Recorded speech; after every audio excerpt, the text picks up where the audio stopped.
Ela tem apenas 8 anos de idade. E embora os remos sejam grandes demais para suas mãos, ela precisa se esforçar para fugir, porque atrás dela, Ohara queima.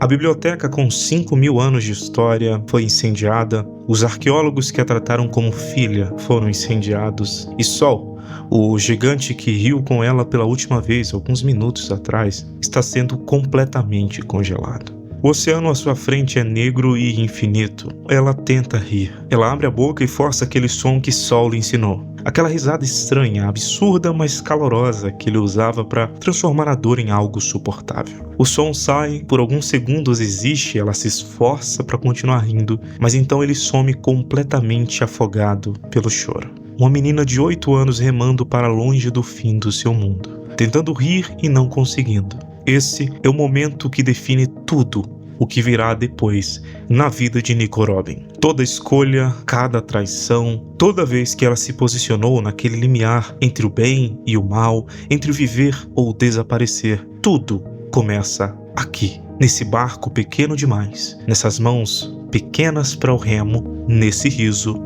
que não consegue se sustentar. Ohara não era apenas uma ilha.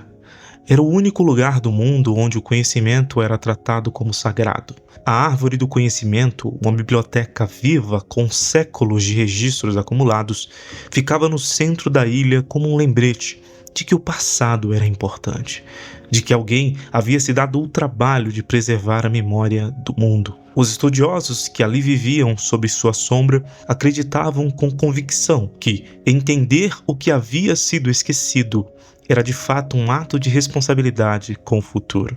Robin nasceu dentro dessa convicção.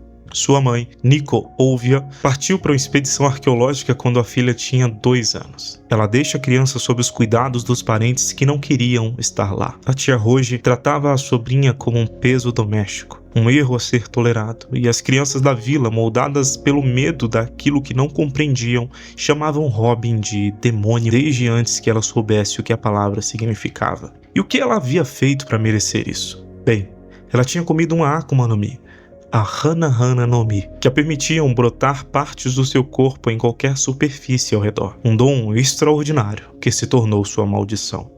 Mas Robin encontrou refúgio dentro da árvore do conhecimento. Aos 8 anos, ela passou nos exames arqueológicos com honra, com nota máxima. E antes disso, o professor Clover já havia aceitado, tratando-a com respeito intelectual e genuíno. Era um dos primeiros adultos, além do Sol, a fazer isso com ela. Só havia apenas uma regra. Ela não podia pesquisar sobre os poneglyphs. Não porque o conhecimento fosse indigno dela, mas porque o governo mundial executava qualquer pessoa que tentasse decifrar aquelas pedras.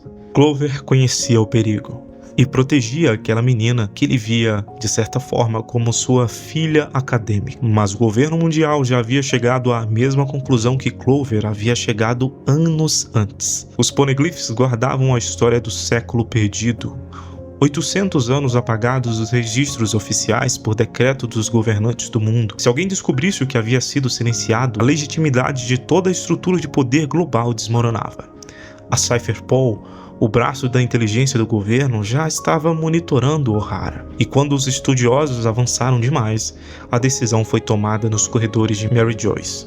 Ohara precisava desaparecer. O Buster Call não é uma operação militar comum. 10 navios de guerra pesados, 5 vice-almirantes, uma ilha inteira como alvo.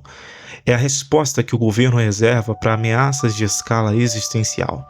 Não para criminosos, mas para ideias que ele não pode controlar. E assim, Ohara foi tratada como uma ideia perigosa. Os arqueólogos foram tratados como terroristas e, após o Buster Call, Robin, aos 8 anos, foi tratada como a mais perigosa de todas. A única pessoa viva capaz de ler aquelas pedras. O vice-almirante assinou os papéis e a marinha abriu fogo contra um navio de evacuação civil. Centenas de pessoas que não tinham nada a ver com a pesquisa histórica foram queimadas e afogadas sob o pretexto paranoico de que um estudioso poderia estar escondido entre elas. Afinal, para eles, a possibilidade teórica de um pecado justifica a certeza prática de um massacre. Sal foi congelado por Kuzan enquanto enfrentava a destruição com as próprias mãos, tentando abrir um caminho de fuga para a menina. Robin remou. O cartaz de recompensa que o governo emitiu logo depois colocava 79 milhões de berries na cabeça de uma criança de 8 anos.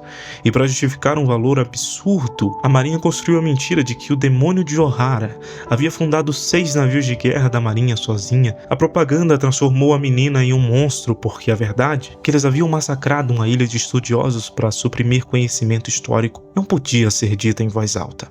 Robin passou os 20 anos seguintes aprendendo que o mundo acreditava na mentira. Cada vez que ela encontrava abrigo, a recompensa chegava antes da confiança. As pessoas que a acolhiam por uma semana acordavam pensando no dinheiro. Casais que pareciam bondosos eventualmente calculavam quanto valeria 79 milhões de berries. Organizações criminosas que prometiam proteção descobriam que o governo oferecia imunidade em troca da entrega dela. E assim, com tantas traições, ela aprendeu a identificar o momento exato em que os olhos de alguém mudavam. Quando a pessoa à sua frente deixava de vê-la e começava a ver o bilhete de loteria. Então, ela fugia, ou destruía, ou ambos, na mesma noite. A Hana no Mi, que havia feito as crianças de O'Hara chamá-la de demônio, tornou-se uma ferramenta de sobrevivência letal. Ela podia quebrar pescoços à distância, podia imobilizar dezenas de inimigos simultaneamente, fazendo brotar mãos no chão ao redor deles. Ela podia ouvir conversas em quartos fechados, brotando uma orelha na parede. 2 décadas de perseguição transformaram o seu dom numa armadura de combate.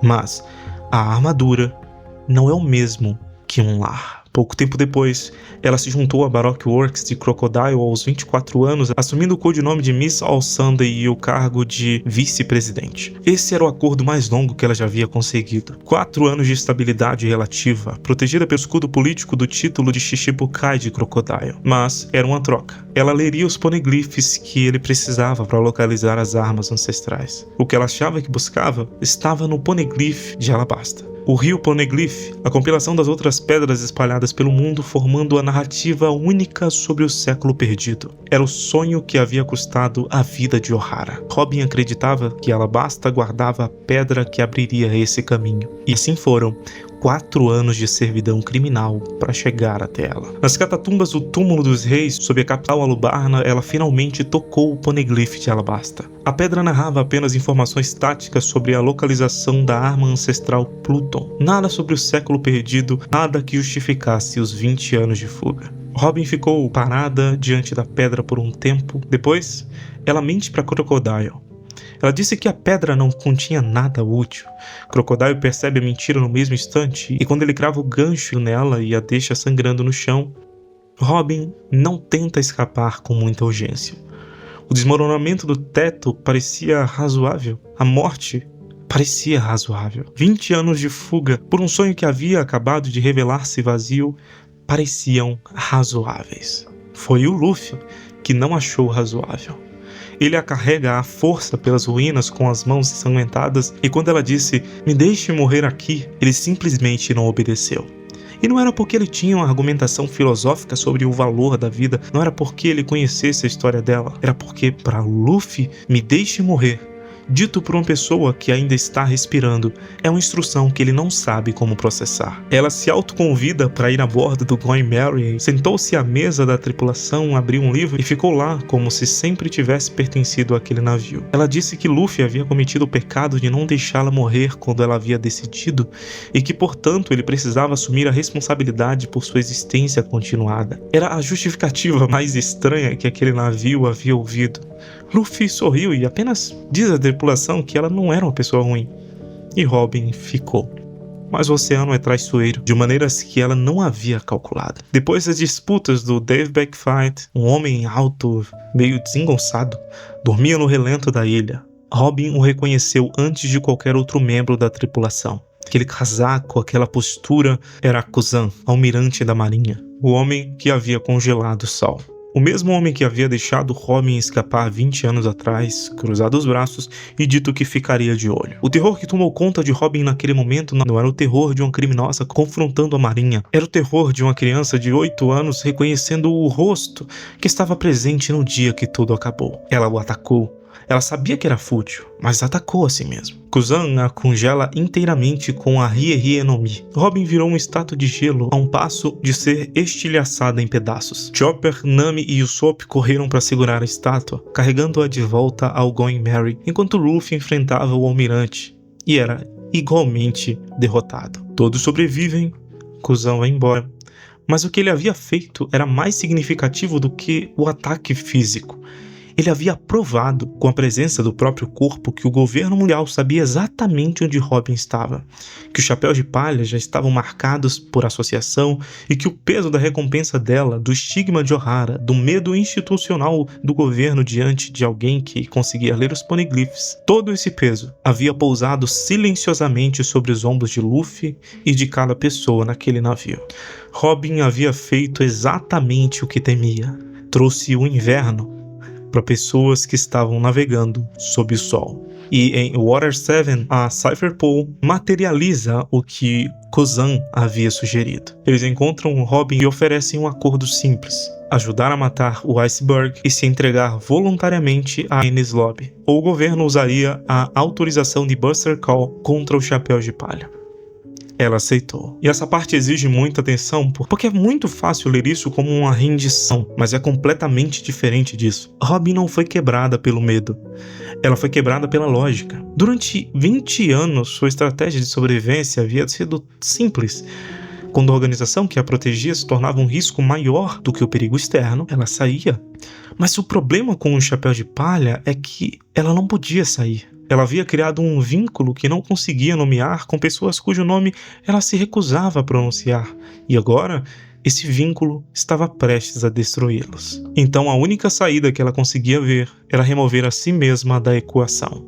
Ela faz aquilo que eles pedem e foge na noite, sob o ódio da cidade. E ela embarca no trem em direção a Enies Lobby para uma execução que ela havia aceitado como um preço justo pela sobrevivência das pessoas que ela não conseguia nomear. E então chegamos a Enies Lobby, onde as muralhas são altas demais para a esperança, os portões da justiça são pesados demais para um navio pirata qualquer passar sem autorização, onde a Torre da Justiça fica no centro de uma ilha cercada de burocracia armada, e Spandan, o diretor que herdou a posição do pai que havia assinado a destruição de Ohara.